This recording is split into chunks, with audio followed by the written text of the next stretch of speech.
आज हम BSc second year का फिजिकल केमिस्ट्री का फेज रूल वाला चैप्टर स्टार्ट करेंगे। फेज रूल सबसे पहले क्या होता है, क्या इसका स्टेटमेंट होता है।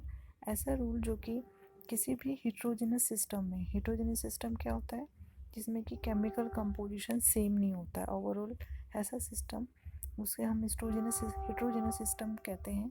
तो ऐसे सिस्टम में total number of phases, total number of component जिसे हम सी से डिनोट करते हैं, total number of degree of freedom को हम जिस मैथमेटिकल इक्वेशन से शो करते हैं उसे हम बोलते हैं फेज रूल। जैसे कि यहाँ पे हमने लिखा है कि F is equal to C minus P plus two, यानी एफ इज इक्वल टू मतलब एफ बराबर है डिग्री ऑफ फ्रीडम, सी है नंबर ऑफ कंपोनेंट, पी है टोटल नंबर ऑफ फेजेस। यदि हम कंपोनेंट में से जितनी फेजेस उस सिस्टम में उसको माइनस करके उसमें टू प्लस कर दे तो वो टोटल नंबर ऑफ डिग्री के बराबर आ जाता है उस हिट्रोजेनस सिस्टम के लिए, उस पर्टिकुलर हिट्रोजेनस सिस्टम के लिए। यानी कि उसको हम वर्ड्स में कैसे कह सकते हैं कि in a heterogeneous system in equilibrium the number of degree of freedom plus total number of phases are equal to the number of component plus two. यानी कि मैथमेटिकली फेज रूल होता है F is equal to C minus P plus two या F plus P is equal to C plus two. अब explanation of terms, इस chapter को हम आगे पढ़ने से पहले, अलग अलग सिस्टम पे इसको अप्लाई करने से पहले, सबसे पहले जो टर्म्स हमने ली है यानी कि फेज रूल में, यानी कि डिग्री ऑफ फ्रीडम क्या होती है, कंपोनेंट क्या होता है, फेजेस क्या होती है, इसको हम वन बाय वन पहले डिस्कस करेंगे। सबसे पहले है फेज। फेज क्या होती है, homogeneous, physically distinct, uniform in composition and mechanical separable parts of the heterogeneous system at equilibrium are called phases। मतलब फेज क्या होती है, ऐसी ऐसा सिस्टम कि जो खुद तो होमोजीनस होता है, होमोजीनस मतलब जिसके एवरी पार्ट में केमिकल कंपोजिशन सेम होता है, जो फिजिकली डिस्टिंक्ट यानी कि भौतिक रूप से सेपरेबल हो, भौतिक रूप से एक तो स्पष्ट दूसरे फेज से दिखाई दो हमें, और भौतिक रूप से मैकेनिकली सेपरेबल हो यानी कि किसी भी मैकेनिकल मेथड से हम एक फेज से दूसरे फेज को पृथक कर सके। ऑफ हिट्रोजेनस सिस्टम मतलब एक से ज़्यादा अगर फेजेस है तो सिस्टम हिट्रोजेनस सिस्टम हो जाएगा, उसे हम फेज कहते हैं। दूसरी चीज़ है एक फेज दूसरी फेज से के एक डेफिनेट बाउंड्री जिसे हम इंटरफेस कहते हैं द्वारा पृथक हो।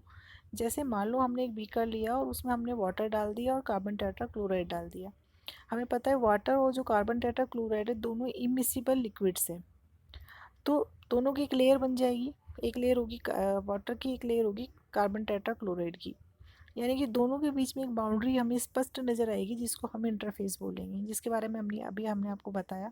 दूसरी चीज़ है कि यदि हम इसको पृथक करना चाहें तो हम इसे आज आसानी से वाटर और कार्बन टेट्राक्लोराइड की जो फेज़ है उसे हम आसानी से कलेक्ट कर इसको सेपरेट कर सकते हैं। दूसरा कार्बन टेट्राक्लोराइड और जो वाटर की जो फेज़ है वो खुद अपने आप में होमोजेनस फेजेस है और उनमें हर पॉइंट पे केमिकल कंपोजिशन जो हो रहा है वो सिमिलर मिल रहा है, तो इसे हम बोलेंगे फेजेस। ऐसे ही याद हो हमने ये तो हमने टू इमिसिबल लिक्विड्स डाले थे, मान लो हम थ्री इमिसिबल लिक्विड्स डाल दें तो तीन लेयर बन जाएगी, तो उस सिस्टम में तीन फेजेस हो जाएगी उस, तो जितनी हम इमिसिबल लिक्विड्स डालेंगे उसमें वो उतनी ज़्यादा उसमें उतने नंबर उसमें फेजेस के होंगे। सॉलिड जो होता है उसे हम एक सॉलिड को एक फेज़ के बराबर मानते हैं, तो यदि किसी सिस्टम में दो सॉलिड है तो यानी कि उसमें दो फेज़ है। लेकिन जो सॉलिड सॉल्यूशंस होते हैं, सॉलिड लिक्विड्स होते हैं, उसको हम एक ही सिंगल फेज़ मानते हैं। वैसे ही जो गैसेस होती है, जो बहुत सारी गैसेस का मिक्सचर होती है, उसे हम सिंगल फेज़ मानते हैं। क्यों? क्योंकि सारी गैसेस जो होती है वो आपस में मिसिबल हो जाती है, तो उनको सेपरेट करना भी मुश्किल होता है और ना उनके बीच में कोई डेफिनेट बाउंड्री होती है, इसलिए हम जितने भी गैसेस का मिक्सचर है उसे हम सिंगल फेज़ मानते हैं। जैसे हमने एग्जांपल लिया है कार्बन कैल्शियम कार्बोनेट का जो सॉलिड है, और ये जो रिवर्सिबल रिएक्शन ये क्या देता है हमें, कैल्शियम ऑक्साइड वो भी सॉलिड है प्लस CO2 जो कि गैस होती है। तो ये जो सिस्टम है इक्विलिब्रियम है, यहाँ पे टू सॉलिड और एक गैस है, तो यानी कि यहाँ पे तीन फेस है। ऐसे ही अगर हमने वाटर सिस्टम लिया जिसमें कि आइस वाटर और वेपर तीनों क्या है, इक्विलिब्रियम है, सॉलिड लिक्विड एंड गैस। अब गैसेस तो ये क्या हो गया, तीन तीन फेज मिल गई ना हमें, आइस भी सॉलिड भी मिल गया, वाटर भी मिल गया और वेपर भी मिल गया, तो ये क्या है, तीन फेजेस यहाँ पे प्रेजेंट है। और जो गैसेज है उनको तो हम होमोजेनस सिस्टम मानते ही हैं, क्योंकि वो कम्प्लीटली मिक्सिबल है, कोई उनमें बाउंड्री नहीं है, और वो एक सिंगल फेज सिस्टम है, यानी कि होमोजेनस सिस्टम है। अब है component. In A heterogeneous system in equilibrium, that minimum number of variables which are necessary to explain the chemical composition of the phase by chemical reaction। किसी भी system को, heterogeneous system को एक chemical equation से explain करने के लिए जितने मिनिमम नंबर ऑफ वेरिएबल्स चाहिए हमें, नेसेसरी है, उस come to explain the chemical composition of phase, उस फेज के केमिकल कंपोजिशन को एक एक्सप्लेन करने के लिए एक केमिकल इक्वेशन में कितने मिनिमम नंबर ऑफ वेरिएबल्स चाहिए, उसे हम उस सिस्टम के कंपोनेंट बोलते हैं। जैसे हमने आइस, वाटर और वेपर का वही वाला सिस्टम लिया, तो यहाँ पे फेज तो कितने हैं, 3, H2O solid, H2O liquid and H2O gas. लेकिन कंपोनेंट क्या है, H2O मॉलिक्यूल। यानी कि हम तीनों ही फेजेस को एक सिंगल कंपोनेंट से एक्सप्लेन कर सकते हैं, वो क्या है, H2O। इसलिए हम ये जो वाटर सिस्टम है वो वन कंपोनेंट सिस्टम है। किसी भी सिस्टम में यदि एक कंपोनेंट है तो one component system, two component necessary है तो टू कंपोनेंट सिस्टम, तीन है तो थ्री कंपोनेंट सिस्टम, ऐसा वो सिस्टम हेटेरोजेनस सिस्टम कहलाएगा। अब है degree of freedom. Degree of freedom क्या होता है, it is the smaller number independent variables such as pressure, temperature and composition या concentration that must be specified in order to describe the completely the state of the system। किसी भी heterogeneous system की state को specify करने के लिए जितनी minimum number of independent variables चाहिए, इंडिपेंडेंट वेरिएबल्स मतलब जैसे टेम्परेचर, प्रेशर एंड कंसंट्रेशन, तो इन तीनों में से मिनिमम जितने भी नंबर हमें उस सिस्टम की कंप्लीट स्टेट को शो करने के लिए चाहिए होते हैं, उन्हें हम बोलते हैं डिग्री ऑफ फ्रीडम।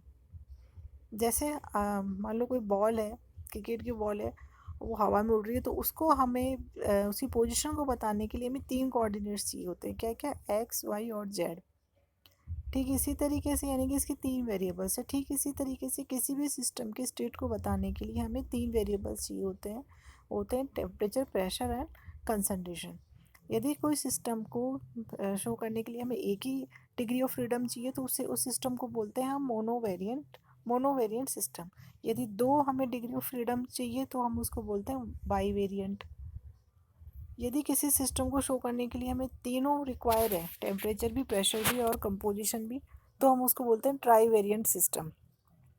और कुछ सिस्टम ऐसे भी होते हैं जो नॉन वेरिएंट होते हैं, मतलब जिस सिस्टम को शो करने के लिए हमें ना टेम्परेचर चाहिए, ना प्रेशर चाहिए, ना डिग्री ऑफ फ्रीडम चाहिए।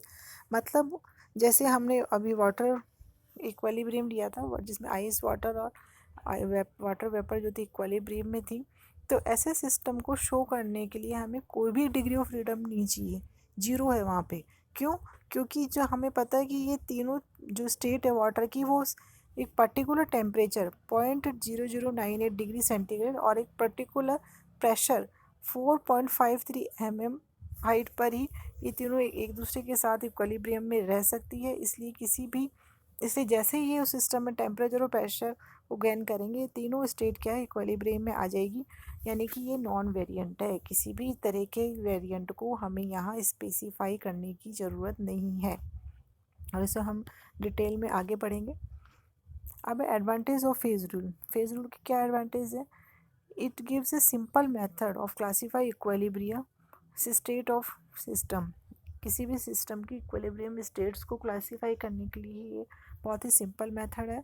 दूसरा है ये फिज़िकल के साथ साथ हम केमिकल इक्विलिब्रियम भी इसके से स्टडी कर सकते हैं। दूसरा, ये मैक्रोस्कोपिक सिस्टम पे अप्लाई होता है, तो मॉलिकुलर स्ट्रक्चर के बारे में हमें ज्ञान होना ज़रूरी नहीं है।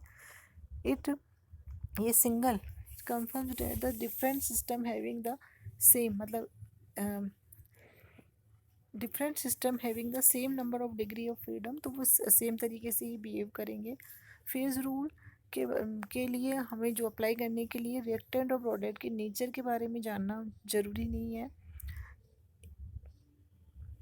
किसी भी सिस्टम के यदि हम प्रेशर, टेम्परेचर, वॉल्यूम को चेंज कर दें तो उसको चेंज करने पर क्या क्या उसमें चेंजेस आएंगे, ये हमें ये फेज़ रूल के से बहुत जानकारी बहुत अच्छे से मिल जाती है।